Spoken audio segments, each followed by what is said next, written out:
আজকে এই মাহফিলটা এমন একটা জায়গায় মাহফিল, চারো পাশে হিন্দু, কি বলেন, যেমন ভারত, ভারত আমরা বাংলাদেশের চারো দিকটা খালি ভারত, শুধু ভারত, অল্প একটু জায়গায় গ্যাপ আছে এক জায়গায়, এছাড়া চারোদিকে ভারত।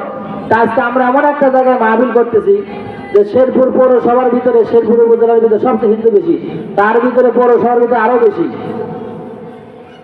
এই চারোদিক যে হিন্দুদের মাঝখানে যে আল্লাহ রাব্বুল আলামিন সুন্দর একটা দ্বীনি প্রতিষ্ঠান, মাদ্রাসা, মসজিদ, কবরস্থান করার তৌফিক দান করেছে, এই জন্য আমরা আল্লাহ পাকের শানে শুকরিয়া আদায় করি, আলহামদুলিল্লাহ।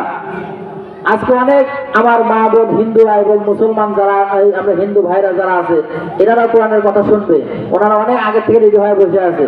এবং শুধু এখানে না, আমাদের মিজানুর রহমান আজহারি ভাই মাহফিল করে কথা শুনে, আল্লামা দেলাওয়ার হোসেন সাইদি কথা বলেছে, তার হাতে হাত দিয়ে অসংখ্য হিন্দু ইসলাম গ্রহণ করেছে।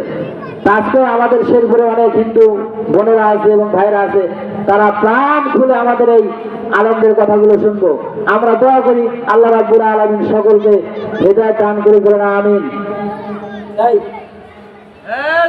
কর্তৃপক্ষ এগুলো ছেলে পেলে ডিস্টার্ব করে হয় নাকি?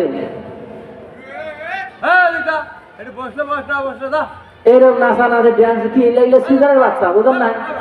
কারণ যেগুলো বাচ্চা সিজারে হয় এগুলো শান্তি থাকতে দেয় না, কারণ ডাক্তার সিজার করার পরে ওই 7 মাসেই মনে করেন যে বের করে টাকা থেকে ডাক্তারের, বোঝেন নাই, টাকা দরকার, এই জন্য মনে করেন যে ডাক্তার কাছে যাওয়ার পরে বলে আপনার পজিশন ভালো না, পানি নাই, কি বলেন ঠিক কিনা?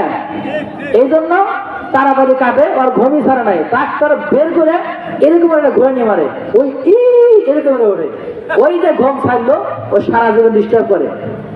আজ থেকে 10, 15, 20 বছর আগে কোনো সিজার ছিল ভাই বলেন তো? বড় বড় হাতি, প্রাণী, ঘোড়া, বাচ্চা হচ্ছে, কোনো সিজার লাগে না, আমাদের সিজার লাগে নাই, কখন হয়েছে টেরই পাই নাই, কি কন? আমরাও টের পাই নাই, মায়েরাও টের পাই নাই, অথচ আজকে যে সব ছোট ছোট বাচ্চারা এমন অবস্থা, বোঝেন নাই? মুসলমান ভাইরা আমার কথা লম্বা নয়,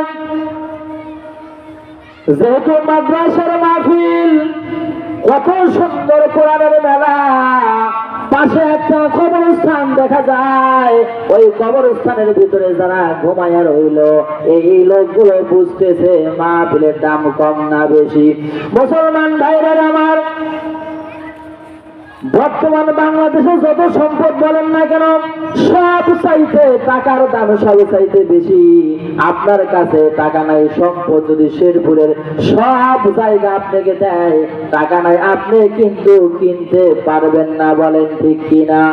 আমার ভাইরাম, 2 টাকার পাখির উপর, নোটের উপরে দোয়েল পাখির ছবি সাজানো আছে, কিন্তু দোয়েল পাখি কোনোদিন জানে না যে আমার মূল্য সরকার টাকার উপরে মানটা বাড়াইলো।